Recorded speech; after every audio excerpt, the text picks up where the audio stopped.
Hey everybody, Steven here, and for today's video I'm going to just cover some things with intra-abdominal pressure. It's kind of an update to a video that I've done before. I did a video on intra-abdominal pressure, some ways to cue it a little bit better. After going through the GRIP approach, which is Global Rehabilitation Injury Prevention, created by Benjamin Fergus, who's done all of the DNS courses, which is Dynamic Neuromuscular Stabilization. That's both systems. They're built off of developmental kinesiology. So we're looking at how a baby develops. A baby naturally breathes into its belly, right? It's diaphragmatically breathing. And that's because if I'm breathing into my chest, those short panic breaths are really putting me into a fight or flight state with my neurological system, right? And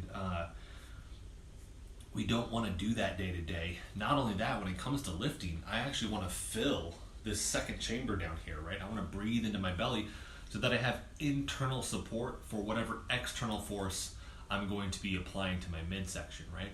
So this is center, right? Everything's trying to come back towards center. I want to make sure that this center is very well supported, right? If I'm looking at something, especially like a deadlift or a squat, something like that, where I might be adding a lot of load, I might be doing a lot of weight with that, I especially want that. Deadlift's just the easiest example, right? I'm lifting up something off the ground. I want to make sure that this is filled with air to match whatever external force I'm about to apply to it. Now, a belt does that. That's why you see powerlifters, they'll put that belt on. One, it's obviously just support, but it also gives them something to naturally cue that pressure against. I'm pushing and filling that pressure, and that's letting me know.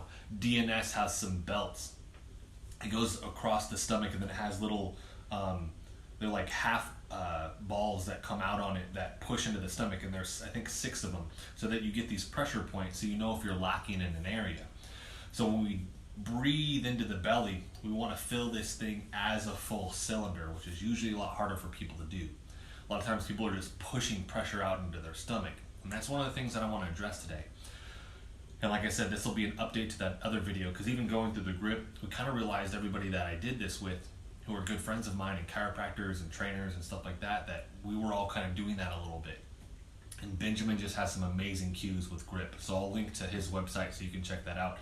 I definitely recommend going through the program if you're a trainer. If not, just if you can find a workshop or somebody that is certified to teach you. We were actually the first group to get certified, which was really, really cool. But if you can find somebody or find that opportunity to do that or DNS, take that opportunity. It's phenomenal information. So, big thing here, we're going to lie in the back. The easiest thing to do when you're starting is just place a hand over your stomach, hand over your chest. All of these cues are much harder because you don't have somebody to assist with this, right? So as you're doing this by yourself, I recommend doing a video so you can see at certain angles what's going on if you don't have somebody there.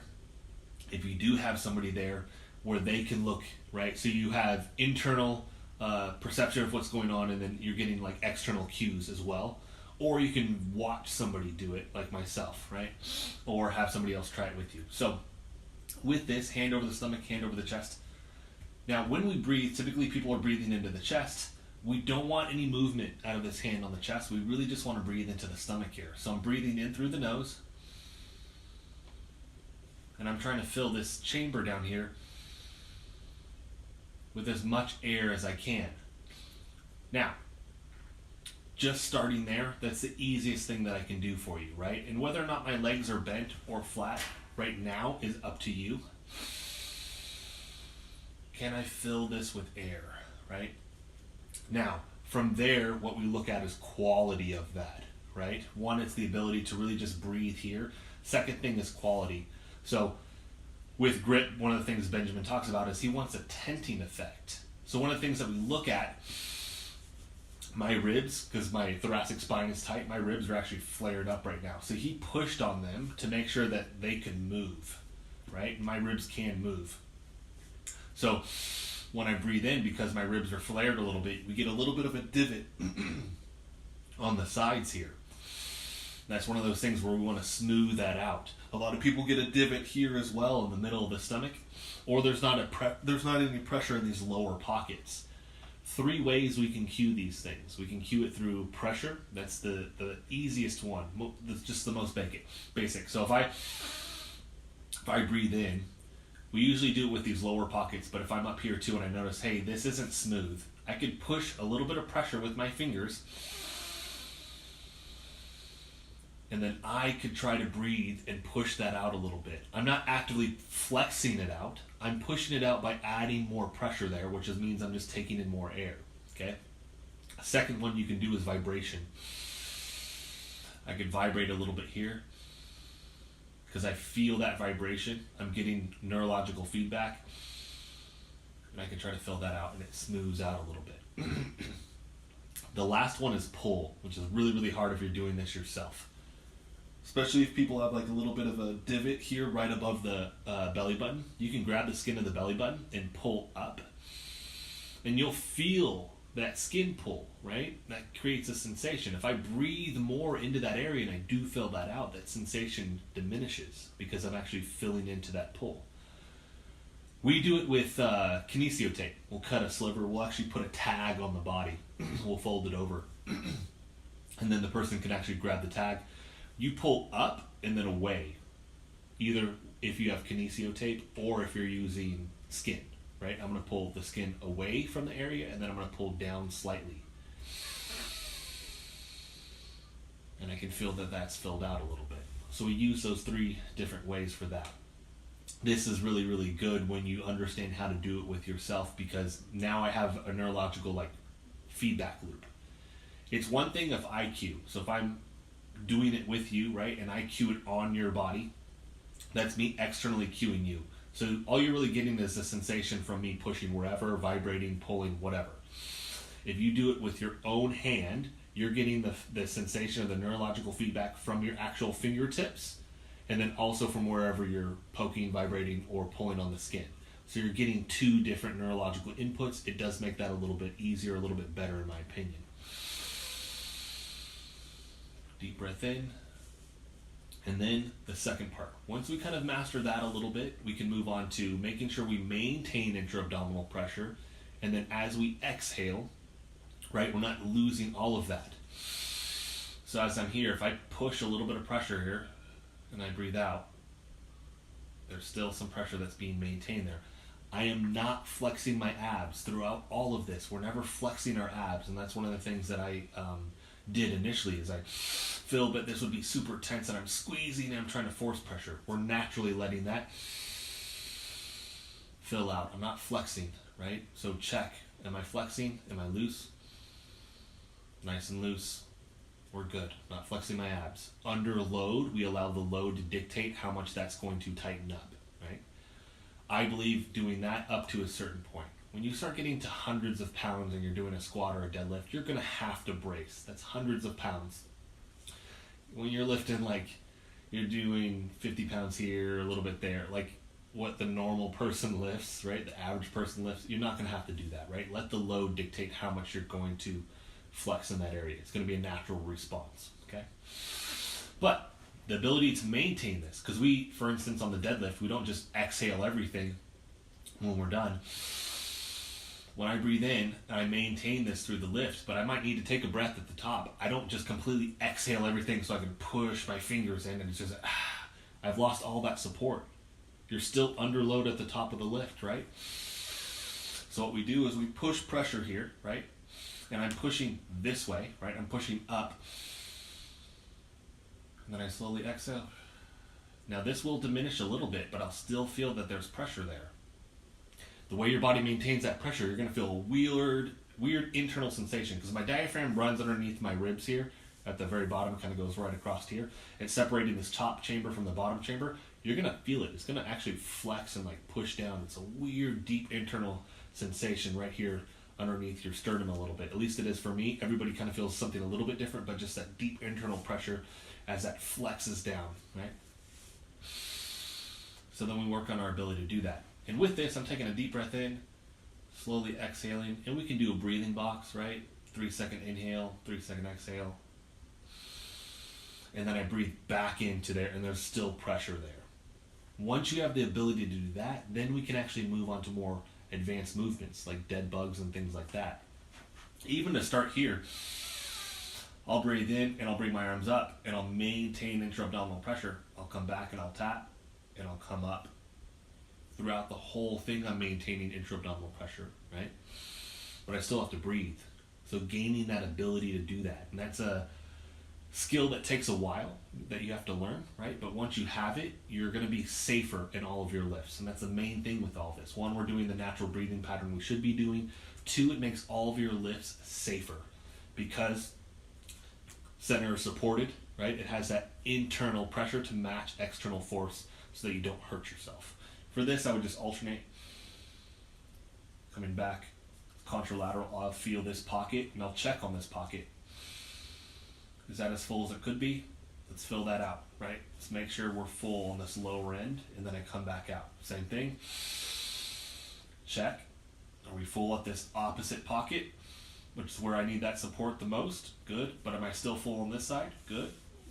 Good tenting still? Good. Come back up. We could progress from there to legs, right? The leg could drop. Is that pressure there? We good? Yep. Right? I could go here. I could do here. Because this is usually where people struggle, is these lower pockets. If I'm here, when I do that low tap, yeah, it's good.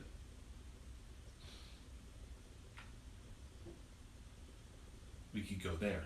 Usually when I'm doing these types of reps, I mean, you're looking at like 10, right around 10. So that's 5, that's split, 5 per side. Eventually progressing to normal dead bugs, where we're doing it as that contralateral pattern. Notice that my leg never straightens all the way out, right? Come back to center. You could actually also, as you go back like that, one of the other things is I could still reach across this way as well. Or I could check. We're good, okay? From there, the last thing I'm gonna leave you guys with is a sideline position.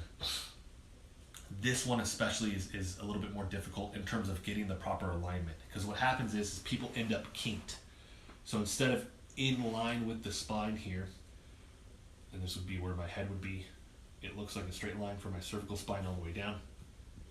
It's hard for me to cue. I won't know if I'm actually where I need to be until I look at the video, or I can watch a mirror, which really, really helps. But big thing here is people sag. So my knees are bent, okay? Hand here, right? Elbows directly underneath the shoulder. I have length here, so you notice that I'm not doing this. I have length. I've pushed through this. This is firm to the ground. I'm externally rotated on my shoulder. If I was internally rotated, you would see this. I'm externally rotated, so my lats tighten, right? Next in alignment, I have this line. I'm not arching my back here, and I'm also not here. I want that spine in a line, right? From my lumbar spine all the way through my cervical. So you won't see my head forward, you won't see it like this or like this. We have that alignment. And now I'm still testing and breathing through here. Can I maintain this? Do I have that smooth tenting effect?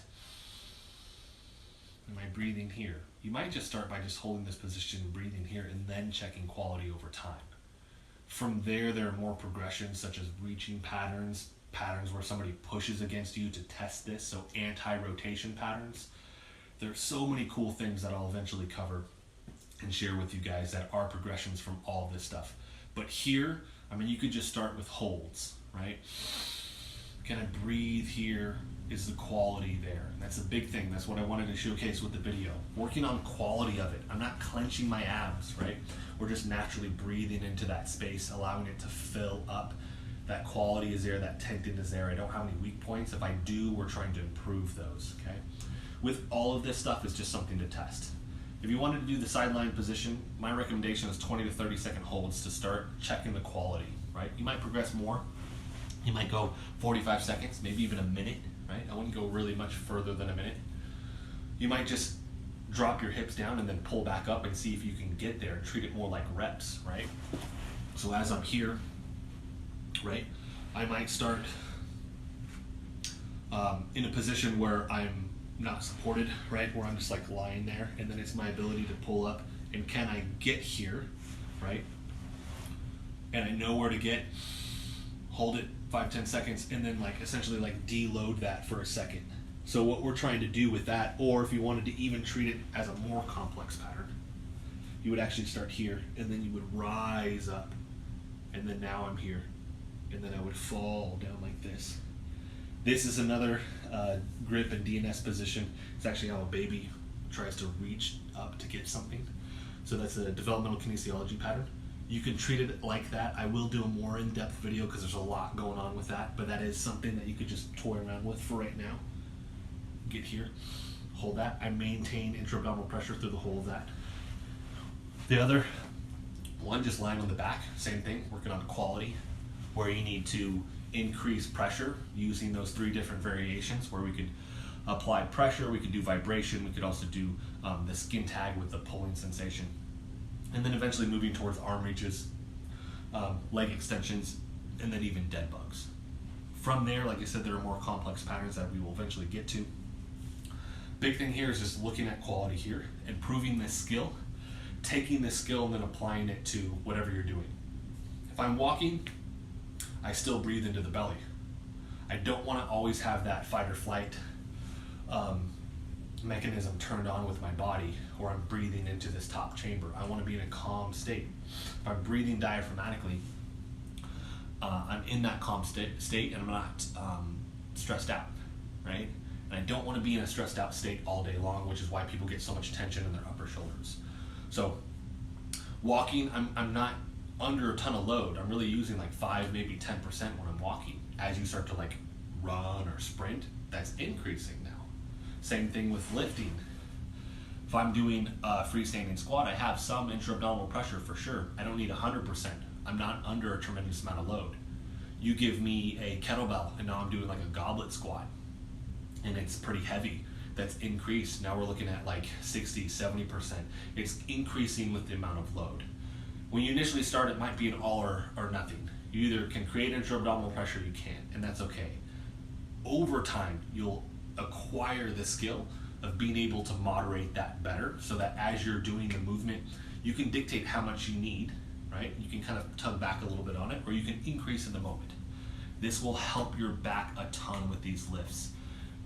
I think this, along with some of the soft tissue work that I've been doing, has been a huge saving grace for my back over these last handful of years, because I was prone to back injuries just because I wasn't using all this stuff. I didn't know about it, and was doing bad lifting practices with myself, like lifting something up and then rotating at the same time without intra-abdominal pressure. All the pressure goes to the spine. The spine wants to protect itself, so the muscles lock down. Boom, your back's out. So hopefully this helps anybody. If you have questions, I know this is a longer format video, but I wanted to make sure, and this is just scratching the surface. I'm gonna do more videos with this, but hopefully this helps. If you have any questions, any comments, please let me know in the comment section below. Anything you're confused on that I could explain better and shoot some more content for you as well, that'll just help steer me in the right direction. So thank you guys so much for watching. Check back soon too for more detailed videos on all this stuff.